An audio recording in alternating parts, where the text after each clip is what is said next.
All right, we're here on Ikigai Enso, hole 9, and I want to talk about a safe, relatively safe birdie play.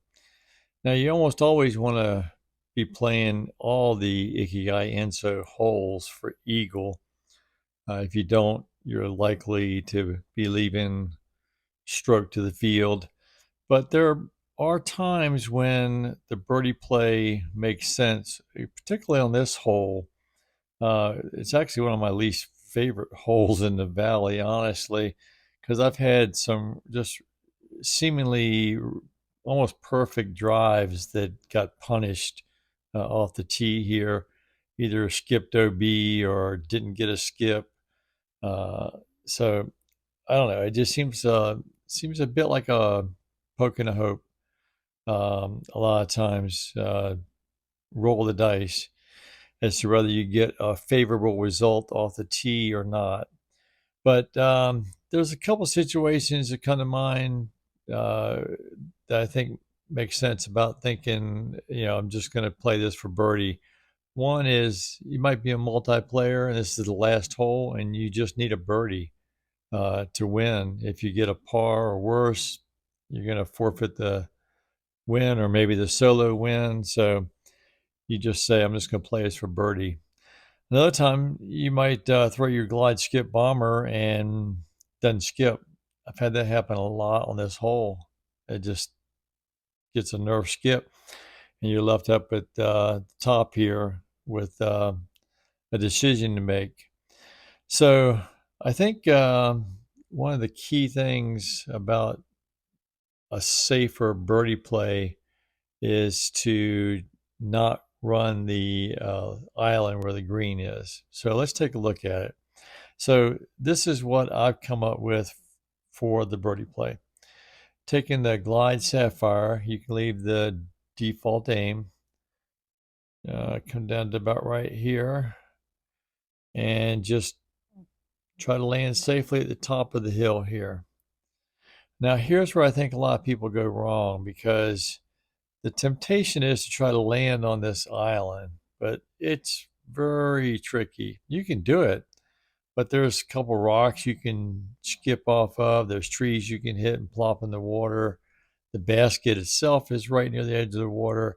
It's just a very touchy, and it's all downhill, of course, very touchy shot to make that safely onto the island green. I think a much safer shot, much more consistent, is to lay up in this direction. I'm going to use the bottom chevron for a pointer here. This rock right here is a great target and a great stop if you hit it. So we can put the middle chevron on here. And one of the things you want to know is the distance. With the accurate windbreak fuse, uh, in a mild wind, about 100 foot of power gets you there. So let's throw about 100 foot of power. And ideally, I want to just tap that rock, not go very far. That's perfect. 70 feet, plays a little downhill course, but I got the birdie and I was pretty confident that I can make that shot. So that, I think, is one of the things that I have sort of come to the conclusion that that is a much safer play if I know I'm just trying for birdie than trying to land on that tiny island filled with hazards.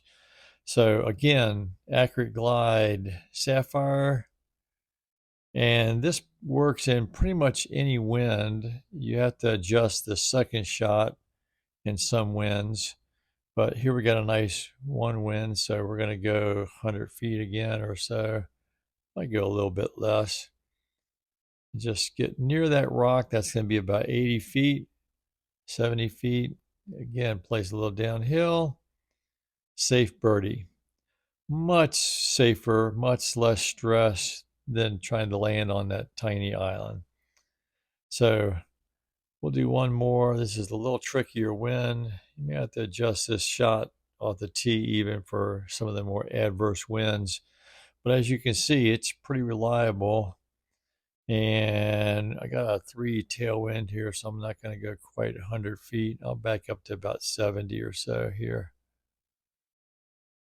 Just want to get near this rock. Got a little adverse balance there. Little 87 feet, so this plays about 10 feet down, so about 70 or so. Got a little tailwind here. All right, you can see, and I've done this in practice, you can run birdies pretty regularly, pretty consistent with that. The two big things is knowing the distance from your lie to that rock, about 100 feet of power with the fuse, and then you got a relatively easy throw in.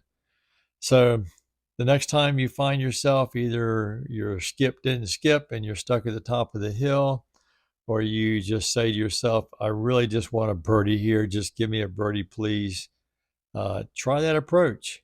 Of course, you want to practice it beforehand in practice mode, but this is going to be my birdie approach anyway, going forth. So, all right, hope you enjoyed that. Hope you learned something, and we'll see you around the valley.